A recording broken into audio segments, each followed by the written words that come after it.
Então nós vamos continuar a exposição que temos feito. 1 Tessalonicenses, capítulo de número 4, do verso de número 9 ao verso de número 12. Acompanhe aí na sua Bíblia, 1 Tessalonicenses, capítulo 4, do verso 9 ao verso de número 12. A palavra de Deus diz assim: no tocante ao amor fraternal, não há necessidade de que eu vos escreva, porquanto vós mesmos estáis por Deus instruídos que deveis amar-vos uns aos outros. E na verdade estáis praticando isso, mesmo para com todos os irmãos em toda a Macedônia. Contudo, vos exortamos, irmãos, a progredirdes cada vez mais, e a diligenciardes por viver tranquilamente, cuidar do que é vosso, e trabalhar com as próprias mãos, como vos ordenamos, de modo que vos porteis com dignidade para com os de fora, e de nada venhais a precisar. Bom, nós temos estudado esta carta que o apóstolo Paulo escreveu aos crentes na cidade de Tessalônica. E a partir aqui do capítulo de número 4, Paulo vai tratar de alguns assuntos práticos da vida cristã. Ele já falou a respeito de como nós devemos viver no meio de uma geração que estimula, incentiva a imoralidade sexual. Paulo diz que devemos nos abster de toda e qualquer forma de imoralidade e que devemos viver uma vida de santificação. Agora, Paulo vai mostrar que o cristianismo é uma fé pessoal e uma fé que atinge todas as áreas da vida. Portanto, ser cristão é nós entendermos as implicações do evangelho na nossa vida, de maneira prática. Paulo aqui tinha uma preocupação com o crescimento espiritual dos tessalonicenses. Ele nos dá aqui alguns assuntos práticos que diz respeito a como nós devemos, então, viver a vida cristã. A primeira coisa que ele fala é sobre o nosso relacionamento, o relacionamento como irmãos em Cristo. Ele diz no verso de número 9, no tocante ao amor fraternal. No tocante ao amor fraternal. Esse é o primeiro assunto prático que ele trata, mostrando que o evangelho, ele nos ensina a nos relacionarmos uns com os outros como irmãos em Cristo. O amor fraternal se refere a este relacionamento que nós temos como irmãos em Cristo Jesus. Paulo diz que este era um assunto que ele já havia ensinado. Por isso ele diz, não há necessidade de que eu vos escreva, porquanto vós mesmos estáis por Deus instruídos que deveis amar-vos uns aos outros. Então, Paulo, quando esteve na cidade de Tessalônica, pregando o evangelho, esse certamente foi um dos assuntos que ele tratou, explicando para aqueles que foram alcançados pelo evangelho do Senhor Jesus, como eles deveriam viver como agora irmãos em Cristo Jesus. E este amor é ensinado lá em 1 João, no capítulo 2, do verso 9 ao verso 10, diz assim: Aquele que diz estar na luz e odeia a seu irmão, até agora está nas trevas. Aquele que ama a seu irmão permanece na luz e nele não há nenhum tropeço. Aquele, porém, que odeia a seu irmão está nas trevas e anda nas trevas e não sabe para onde vai, porque as trevas lhe cegaram os olhos.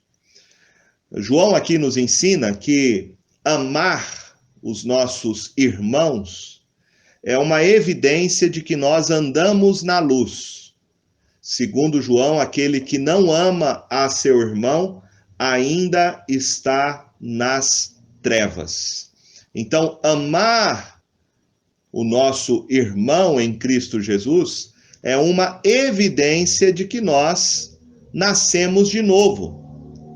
É uma evidência de que a graça de Deus habita em nossos corações. Em Romanos capítulo 5, verso 5, diz assim: ora, a esperança não confunde, porque o amor de Deus é derramado em nosso coração pelo Espírito Santo que nos foi outorgado. Né? Então, o amor aqui é o amor ágape, é este amor, e este amor foi derramado em nosso coração, aplicado em nosso coração pela obra do Espírito Santo, o amor de Cristo Jesus por nós. Ele foi derramado e aplicado em nosso coração pelo Espírito Santo. Portanto, o estilo de vida de um cristão deve ser caracterizado por este amor, o amor ágape, o amor que é um amor gracioso, um amor que é um amor sacrificial. João, lá em 1 João capítulo 3, do verso 14 em diante, ele diz assim: nós sabemos que já passamos da morte para a vida, porque amamos os irmãos. Aquele que não ama permanece na morte. Todo aquele que odeia seu irmão é assassino. Ora, vós sabeis que todo assassino não tem a vida eterna permanente em si. Nisto conhecemos o amor, que Cristo deu a sua vida por nós e devemos dar nossa vida pelos irmãos. Ora, aquele que possuir recursos deste mundo e vir a seu irmão padecer necessidade e fechar-lhe o seu coração, como pode permanecer nele o amor de Deus? Filhinhos, não amemos de palavra nem de língua, mas de fato e de verdade. Então perceba que a prática do amor bíblico, este amor ágape, o amor que é incondicional e, portanto, o amor que é sacrificial, é uma evidência de que nós nascemos de novo. Como diz João, de que nós passamos da morte para a vida, né? Do estado de separação de Deus para agora o estado de comunhão com Deus, de que nós temos a vida eterna, de que nós fomos salvos pelo Senhor Jesus. E este amor é um amor sacrificial. Da mesma maneira que Cristo deu sua vida por nós, agora nós devemos dar nossa vida pelos irmãos. E João trata deste amor de maneira muito prática. Ele fala, então, de você vir o seu irmão passando por alguma necessidade física e material, e se você fechar o seu coração, você não suprir a necessidade desse seu irmão, você apenas está amando de língua e de palavra, não de fato e de verdade. Portanto, amar o nosso irmão em Cristo é nós estarmos dispostos a amá-lo sacrificialmente, né? É nós amarmos ao ponto de, maneira prática, socorrê-lo em suas necessidades materiais. Eu creio que esta palavra é muito importante para este momento que nós estamos vivendo, este momento de pandemia, em que muitos dos nossos irmãos podem ter algum tipo de consequência de passarem por alguma dificuldade econômica, financeira, e nós, como irmãos em Cristo, devemos nos socorrer uns aos outros. Isto, quando fazemos, estamos demonstrando que nós somos irmãos em Cristo, de que nós somos o corpo de Cristo, de que nós entendemos e praticamos o amor ágape, que é o amor que Cristo Jesus demonstrou por nós ao dar a sua própria vida para nos dar salvação. Lá na carta em 1 Tessalonicenses, Paulo diz que era este amor fraternal que os cristãos estavam demonstrando uns aos outros, que eles estavam praticando por todos os irmãos, diz Paulo, em toda a Macedônia. Macedônia aqui se refere à região que compreendia a cidade de Tessalônica, Filipos e Bereia. Era esta a região da Macedônia. Portanto, a igreja na cidade de Tessalônica estava dando um bom testemunho do evangelho do Senhor Jesus, sobre a maneira como eles se relacionavam uns com os outros, inclusive socorrendo irmãos de outras igrejas, de outras regiões, como Filipos e Bereia. Mas Paulo diz que eles deveriam, no final do versículo ele fala isso: contudo vos exortamos, irmãos, a progredirdes cada vez mais. Né? Então, eles não deveriam estar satisfeitos com a prática, não deveriam se acomodar em exercer o amor fraternal, mas eles deveriam progredir cada vez mais na prática deste amor. Então, de maneira bem clara, o apóstolo Paulo mostra como nós devemos viver o evangelho do Senhor Jesus em nossos relacionamentos. Depois, ele vai dizer que o evangelho de Jesus deve ser vivido através de uma vida tranquila. Logo no verso 11 ele diz assim: e a diligenciardes por viver tranquilamente. Né? Então, o alvo da vida cristã deve ser nós procurarmos ter uma vida tranquila, ou seja, uma vida pacífica, uma vida livre de conflito, livre de hostilidade em relação às outras pessoas. Através da maneira como nós convivemos uns com os outros, nós testemunhamos do Evangelho de Cristo Jesus. O Evangelho de Cristo Jesus. Essa questão de ter uma vida tranquila, eu acredito é um ponto bem importante nos dias que nós vivemos, porque às vezes nós vemos os cristãos envolvidos em todo e qualquer tipo de ativismo social, né? E nós temos que ter um certo equilíbrio e tomar muito cuidado com isso. Às vezes você vê cristãos envolvidos nas mídias sociais, brigando, discutindo, debatendo, né? No Facebook, no Twitter. E nós devemos tomar muito cuidado sobre a maneira como nós nos portamos. Não ficarmos envolvidos em todo e qualquer tipo de questão, né? E sempre discutindo, sempre argumentando, sempre brigando por qualquer coisa, por qualquer razão. Hoje nós vivemos um país muito polarizado do ponto de vista político e nós devemos tomar muito cuidado com isso. Como cristãos devemos saber nos portar, porque nós devemos lembrar do nosso testemunho como povo de Deus. Nosso testemunho como povo de Deus.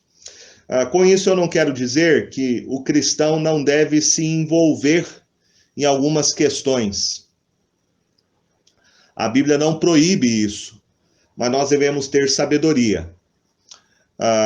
Por exemplo, o Senhor Jesus, ele próprio teve uma atitude, lá em João capítulo 2, quando ele entra no templo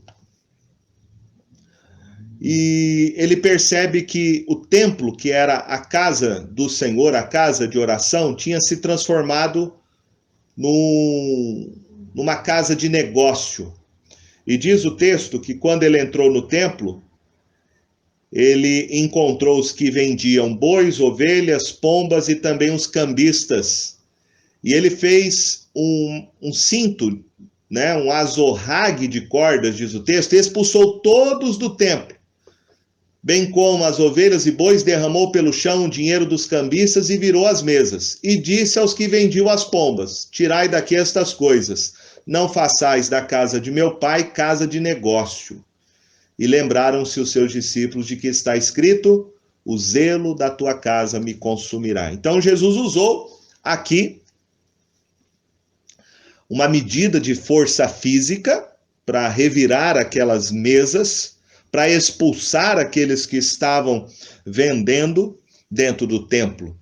E ele fez isso pelo zelo, o zelo pela casa do Senhor, o zelo, o temor que ele tinha no seu coração de que a casa de Deus deveria ser o lugar de oração.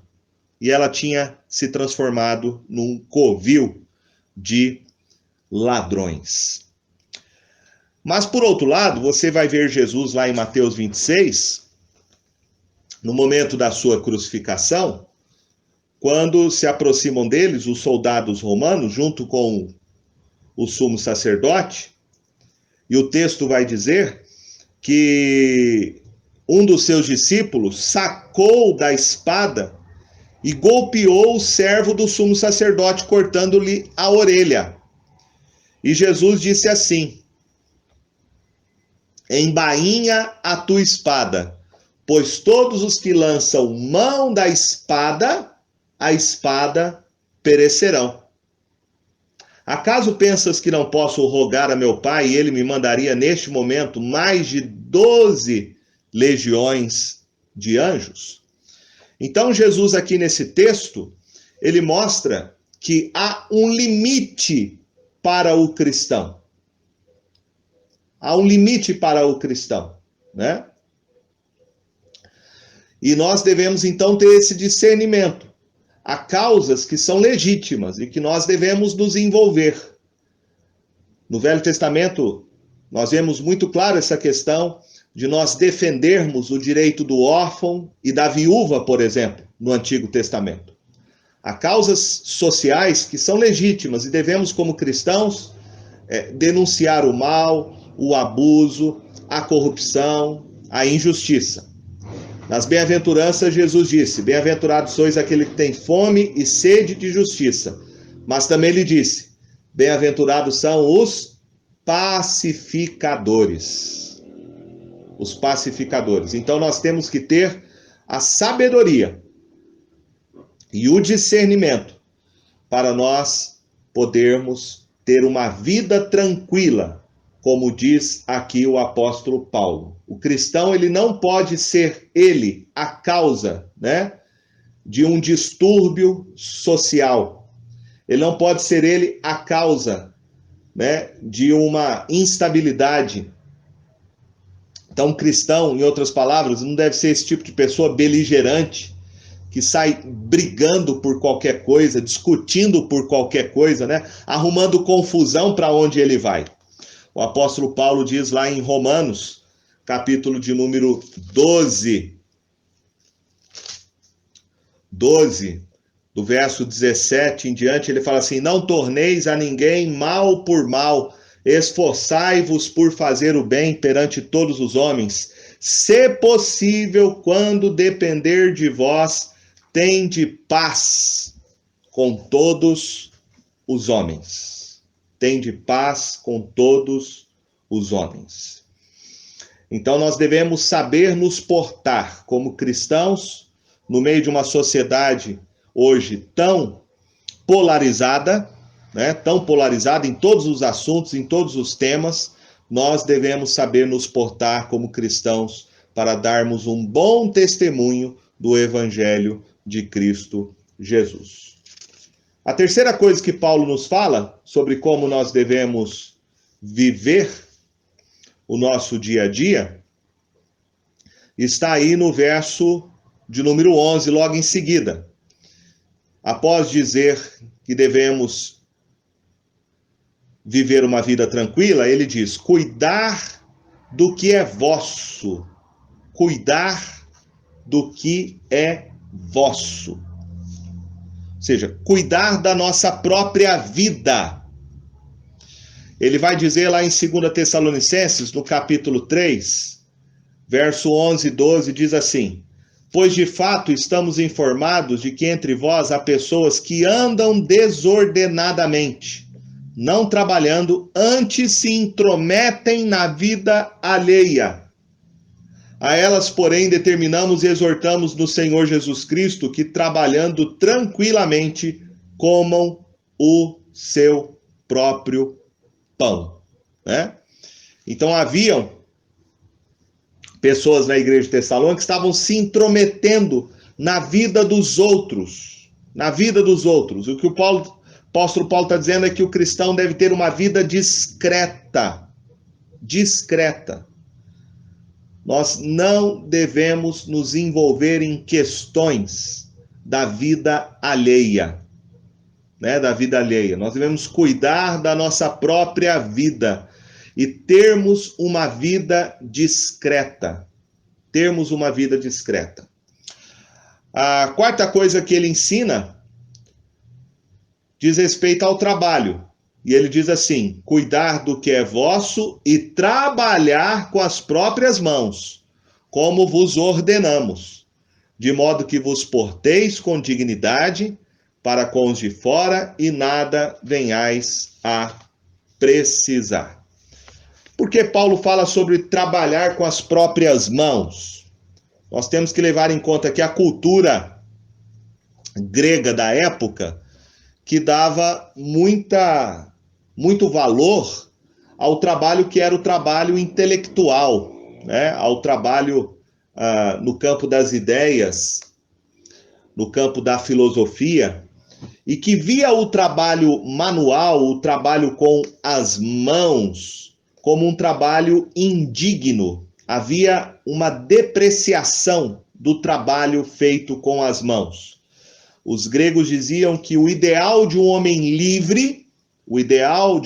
livre era ele não precisar trabalhar com as próprias mãos.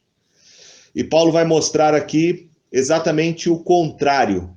Ele vai mostrar que todo e qualquer tipo de trabalho é um trabalho que deve ser feito para a glória de Deus. Né? Lembre, por exemplo, quando Deus criou o homem, antes da queda, e Adão tinha um trabalho tanto físico, porque ele era o jardineiro daquele jardim que Deus havia plantado, ele tinha que cultivar a terra, mas ele também teve um trabalho intelectual.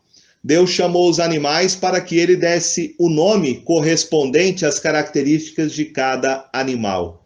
Então, tanto o trabalho intelectual quanto o trabalho feito com as mãos é um trabalho digno e honrado. Deus, biblicamente, não há qualquer separação entre a dignidade de um trabalho em relação ao outro, né? Nós devemos trabalhar com as nossas próprias mãos. Por que Paulo fala isso? Além dessa visão depreciativa que havia sobre o trabalho feito com as mãos, havia também muitos escravos na igreja de Tessalônica. Vamos lembrar que naquela sociedade a questão do trabalho escravo era visto como algo muito comum e muito normal. Não haviam esses direitos trabalhistas que nós temos hoje.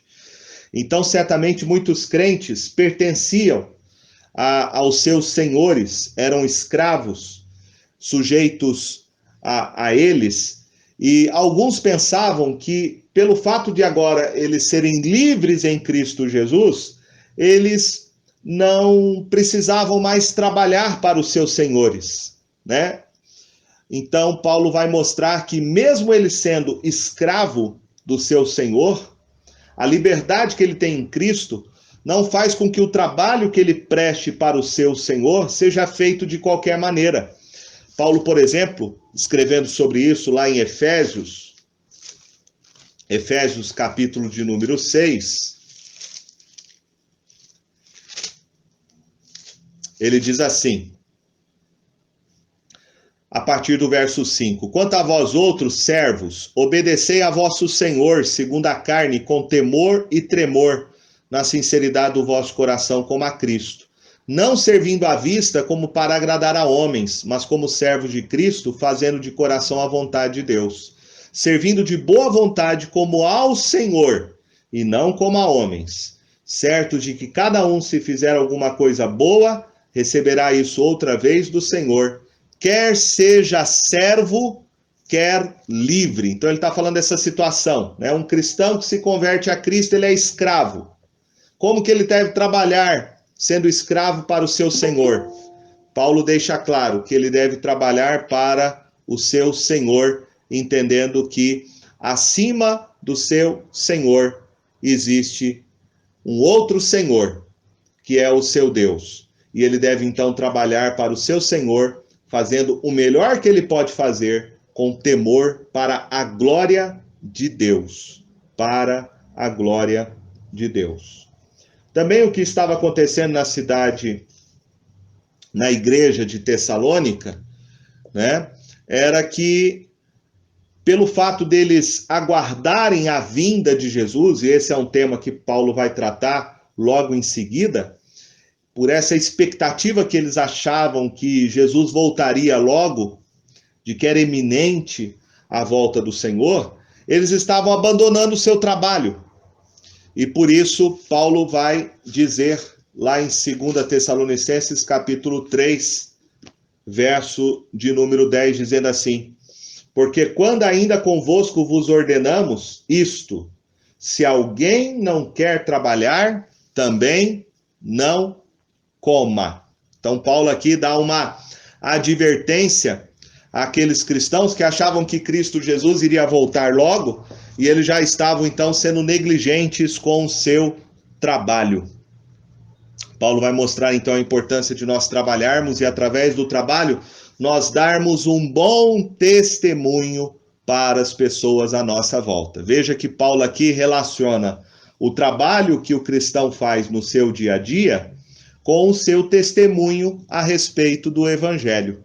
Ele diz aí no verso de número 12, de modo que vos porteis com dignidade para com os de fora, e de nada venhais a precisar. De modo que vos porteis com dignidade para com os de fora. De fora aqui se refere aos de fora da igreja, né? Aos de fora da igreja, os incrédulos, os ímpios. Paulo está mostrando que no trabalho o cristão deve dar um bom testemunho de Cristo Jesus. E ele testemunha do Evangelho através da maneira como ele se comporta no seu trabalho, no seu dia a dia. Bom, quero terminar dizendo que Paulo relaciona aqui nesse texto a nossa fé com a nossa prática. Não há como nós separarmos uma coisa da outra. Aquilo que nós cremos a respeito do Evangelho será traduzido na maneira como nós vivemos no nosso dia a dia. Paulo faz uma relação aqui entre o ensino e a prática cristã. A segunda coisa que nós aprendemos, então, é sobre a maneira que nós devemos, como nós devemos nos portar. E isso faz a gente parar para pensar nesse tempo de mídia, né, das redes sociais, a nossa postura como cristão nessas redes sociais. Nós devemos tomar muito cuidado. Há questões que são legítimas e que nós deveríamos, de fato, nos envolver como cristãos. Mas há certas questões que nós deveríamos manter um certo distanciamento e sabermos o que nós vamos, as nossas postagens, né, os nossos comentários, como nós nos portamos. E por último, o nosso testemunho, através do nosso trabalho, daquilo que nós fazemos, né? Trabalhe para a glória de Deus. Trabalhe para a glória de Deus, né? Leve o seu trabalho para Deus e traga Deus para o seu trabalho. O nosso trabalho deve ser o que nós fizermos, com palavras, com ações, devemos fazer para a glória do Senhor Jesus. Por último, eu quero ler uma oração, que eu creio que ela é bem oportuna e sintetiza um pouco dessa palavra de Paulo sobre como devemos viver o evangelho no nosso dia a dia. Ela foi escrita, esta oração, alguns dizem que foi escrita por um teólogo, por um pastor, que ele era um cientista político chamado Reinhold Niebuhr. E essa oração tem o título de Oração da Serenidade. Oração da Serenidade. Diz assim: Deus, conceda-me a serenidade para aceitar aquilo que não posso mudar, a coragem para mudar o que for possível e a sabedoria para saber discernir entre as duas, vivendo um dia de cada vez, recebendo as dificuldades como um caminho para a paz, aceitando este mundo cheio de pecados como ele é, assim como fez Jesus, e não como gostaria que ele fosse, confiando que o Senhor fará tudo dar certo, se eu me entregar à sua vontade, pois assim poderei ser razoavelmente feliz nesta vida e supremamente feliz ao seu lado na outra. Amém. Que nós possamos pedir ao Senhor essa serenidade para vivermos a nossa vida sabiamente, dando um bom testemunho do Evangelho do Senhor Jesus. Amém?